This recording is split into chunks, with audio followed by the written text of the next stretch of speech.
안녕하세요. 변종화 세무사입니다. 반갑습니다.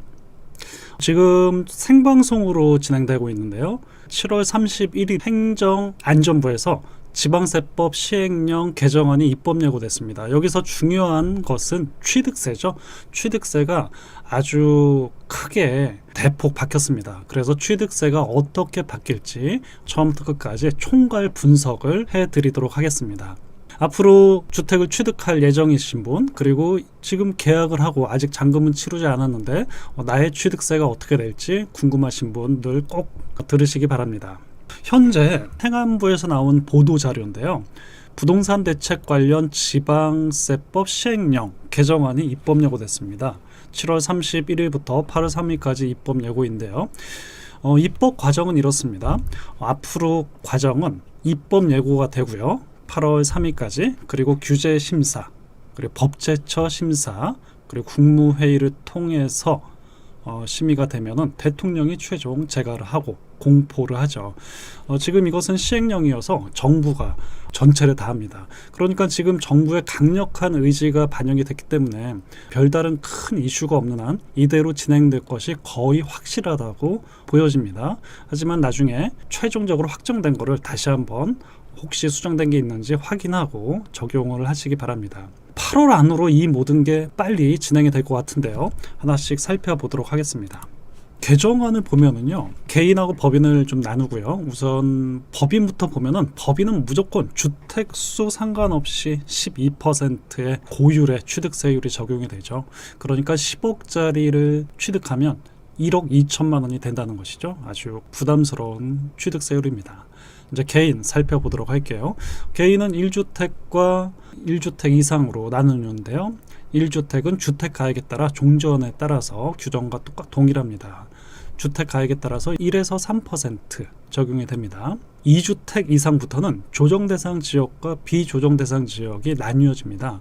조정대상 지역인 경우에는 2주택 8%, 그리고 비조정대상 지역인 경우에는 종전규정과 동일하게 1에서 3% 적용이 되죠. 그리고 3주택 이상인 경우에는 조정대상 지역 내 취득인 경우에는 12%, 비조정대상 지역인 경우에는 8%, 그리고 취득하는 주택에 따라 다르죠. 어디에서 취득했냐, 조정대상 지역이냐, 그리고 비조정대상 지역이냐. 4주택 이상, 그러니까 취득을 했더니 4주택이 되는 겁니다. 4주택 이상인 경우에는 조정대상 지역인 경우에는 12%, 비조정대상 12% 동일합니다. 여기에서 중요한 내용이 있습니다. 1주택이냐 2주택이냐 3주택이냐를 볼 때 1세대가 가지고 있는 모든 주택을 합산해서 주택수를 산정을 합니다. 이제 주택수 산정이 중요하게 됐죠. 뒤에서 한번 자세히 주택수 산정에 대해서 한번 보도록 하겠습니다. 그리고 두 번째, 증여 취득세율이 강화가 됐습니다. 이렇게 각종 규제가 되고 양도세율이 고율이 됨으로써 나 증여하겠다, 증여하는 게 차라리 유리하겠다 했는데, 증여 관련해서는 증여의 취득세율을 인상하는 것으로 규제를 할 예정입니다. 조정대상 지역 내 시가 표준액 3억 원 이상인 경우 12%입니다. 여러분, 여기서 3억이라는 것은 시가가 아니고요, 지방세법상 시가 표준액을 의미합니다. 그 시가 표준액이 3억 원 이상인 경우 12%의 중과세율이, 취득세율 중과세율이 적용이 됩니다. 그러니까 조정대상 지역 내 증여라고 할지라도 증여 당시 시가 표준액이 3억 원 미만이라면 12%의 세율이 적용되지 않고요. 종전대로 3.5%의 세율이 적용이 됩니다. 예외가 있는데요. 1세대 1주택을 소유한 자로부터 해당 주택을 배우자 또는 직계 존비속이 무상 취득하는 경우에는 예외적으로 조정대상 지역 내 3억 이상을 증여하더라도 12%를 적용하지 않고 3.5%를 적용을 하는데요. 여기에는 몇 가지 요건이 있습니다. 먼저 1세대 1주택을 소유한 자로부터, 즉 증여자를 얘기합니다. 수중자의 주택수를 기준으로 하는 게 아니고요. 증여자가 1세대 1주택만 가지고 있는 그 주택을 양도하는 경우에 해당이 되고요. 또한 배우자나 직계 존비속이 그걸 받아야 됩니다. 이 두 가지 요건을 충족을 한다면 12% 중과세율이 적용되지 않고 3.5% 이런 일반 세율이 적용이 됩니다.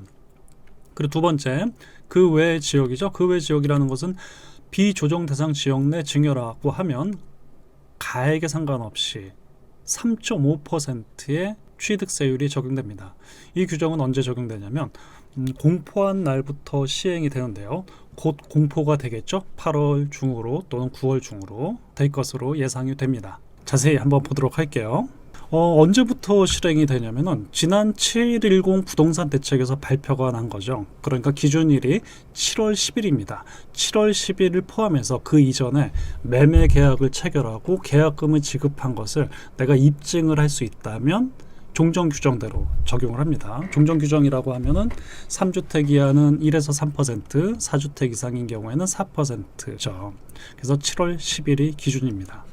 이제 중요한 거는 1세대의 범위고 또 주택수 계산입니다. 여기에 대해서 행안부에서 여러 가지 질의응답이 나왔는데 하나씩 살펴보도록 할게요. 우선은 1세대의 범위가 종전하고 조금 다르게 수정이 된 부분이 있습니다. 우선은 1세대란 주민등록 등록표에 기재된 가족을 의미합니다. 그러나 배우자인 경우에는 같이 주민등록 등본에 기재가 안 됐어도 떨어져 살아도 같은 세대로 무조건 봅니다. 그리고 미혼인 30세 미만의 자녀 역시 주민등록을 분리해도 같은 세대로 무조건 보는데, 여기에서 중요한 거는 30세 미만인 경우 결혼을 했으면 떨어져 사는 거 세대 분리를 인정해 줍니다. 그리고 또 하나 이번에 추가된 내용인데요. 30세 미만의 자녀인 경우 경제적 독립을 하면 세대 분리를 이제부터는 인정을 해줍니다. 종전에 인정을 안 해줬었는데요. 자세한 내용을 보면 국민기초생활보장법이라는 게 있는데요. 거기에 중위소득의 40% 이상으로서 내가 소득이 있다, 그러고 주민등록을 분리했다, 그렇다면 세대 분리를 인정해 주는 것이죠. 여기서 말하는 소득이라고 하면은 종합소득, 퇴직소득, 양도소득을 합친 금액입니다. 그래서 2000년 기준으로 하면 1인 가구의 중위소득은 175만 원이고요.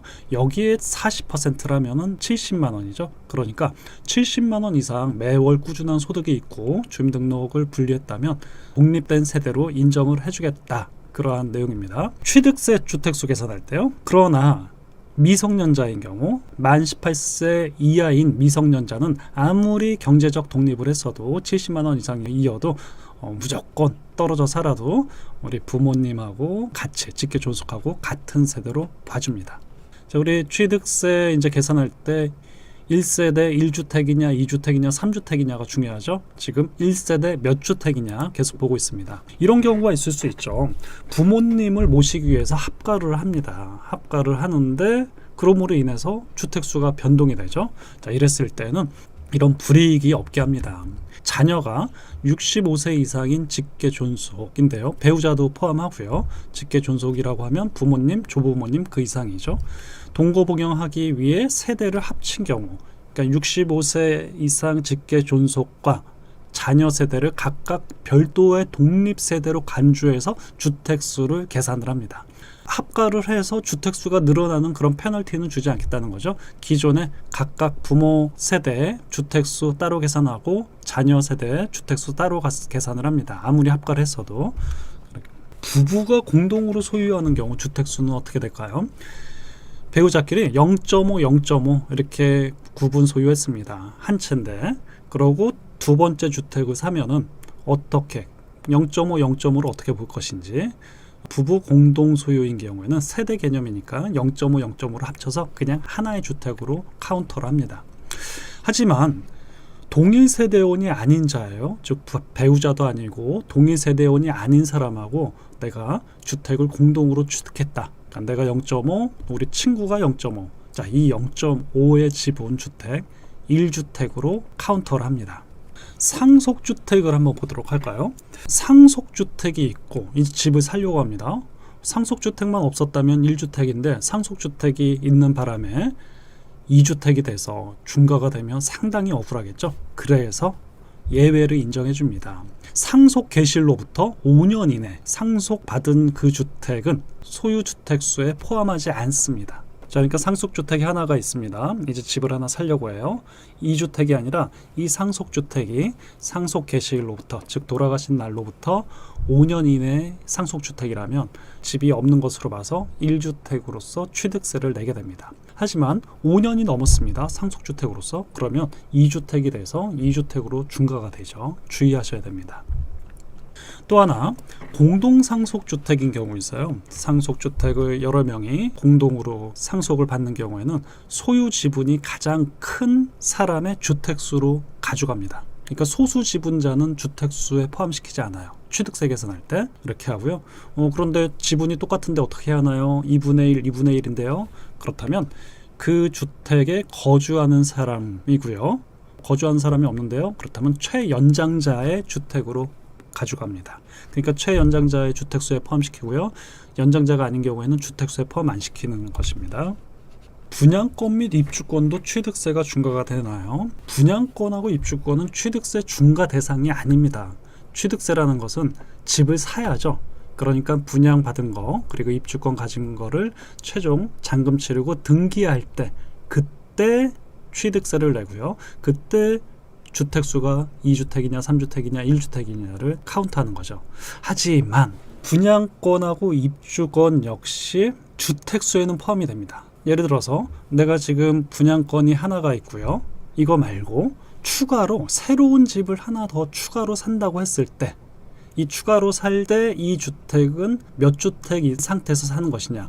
분양권과 입주권도 역시 주택수에 포함이 되므로 새롭게 사는 주택은 2주택에 해당이 됩니다. 주의하셔야 돼요. 분양권 자체는 나중에 등기할 때 취득세를 내는 거고요. 주택수에는 포함을 시킵니다.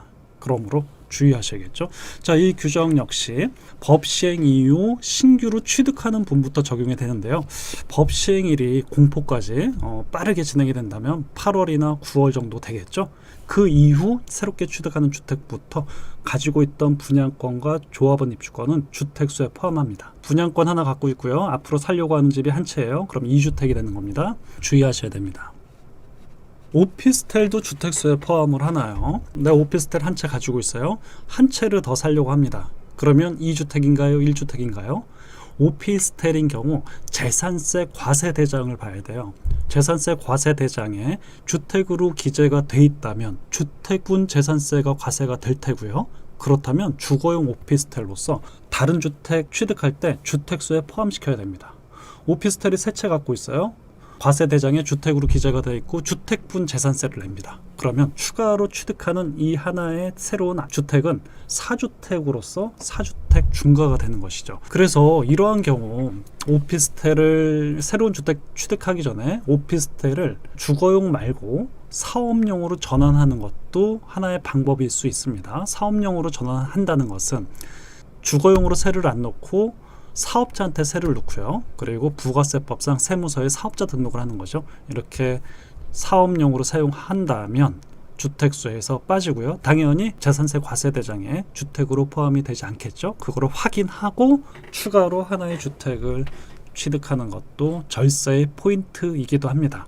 자, 이제 8번 오피스텔 분양권도 주택수에 포함이 되나요? 자, 이건 다른 얘기예요. 7번은 뭐냐면 오피스텔 분양받고 등기하고 현재 가지고 소유하고 있는 오피스텔을 얘기하는 거고요. 8번은 오피스텔을 분양을 받았어요. 아직 등기를 해서 내 소유권으로 이전되지 않았습니다. 오피스텔을 예를 들어서 세 채를 분양받았습니다. 아직 중도금 치르고 아직 잔금 치르지 않았습니다. 이랬을 때 오피스텔 분양권 세 채 있는데 한 채의 아파트를 내가 살려고 한다. 그럼 취득세를 주택수 계산할 때 4주택인가요? 1주택인가요? 했을 때 오피스텔은요.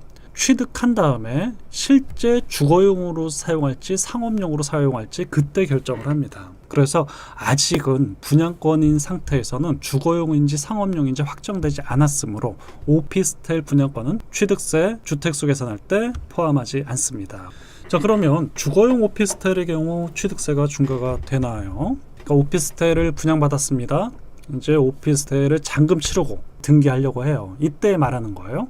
새로 주거용으로 넣으려고 합니다. 이랬을 때 역시 이 취득 시점에는 주거용인지 상업용인지 확정되지 않았으므로 기타 건물로 해서 중과가 되지 않고 4%의 취득세율이 적용이 된다고 행안부에서 해설 자료로 나왔습니다. 이제 일시적 1세대 2주택이죠. 아마 이거 관심 많으실 겁니다. 1주택인 경우하고 2주택인 경우하고 취득세율이 완전히 달라지죠.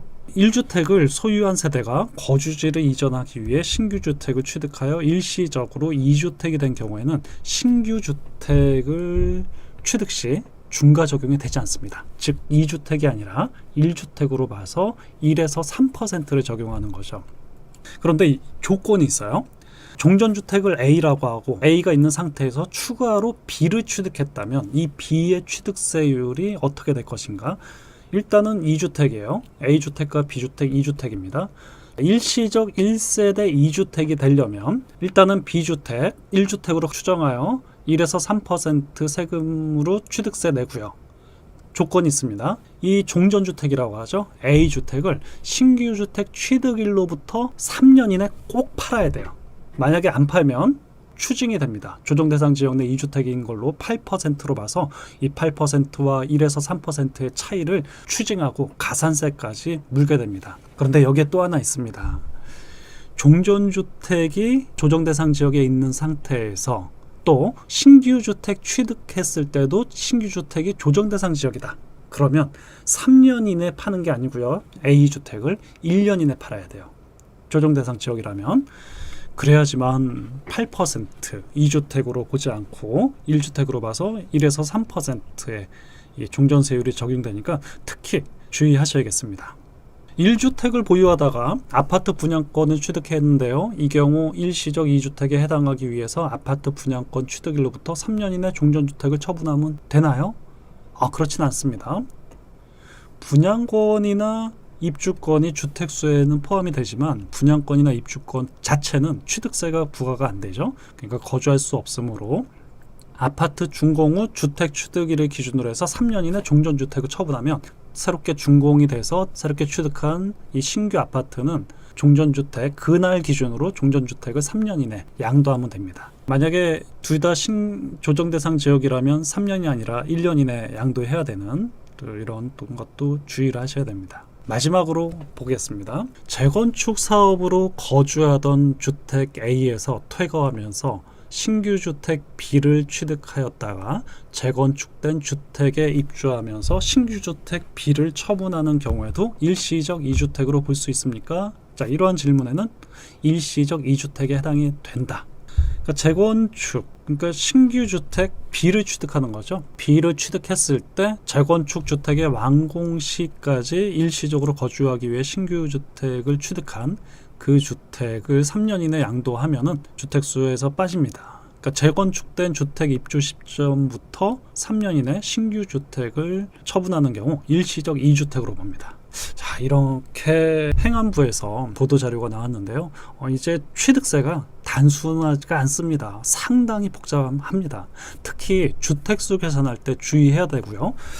잘못하다가는 안 내도 될 세금을 내거나 또는 절세할 수 있는 기회가 없어지기도 하죠. 그러니까 상당히 주의를 해서 봐야겠습니다. 주택수에 주의를 해야 됩니다. 자, 지금까지 취득세 새로운 개정안 2020년 8월 이후 새롭게 바뀔 취득세에 대해서 전체적으로 살펴봤습니다. 도움이 되셨다면 좋아요와 구독 부탁드립니다. 감사합니다.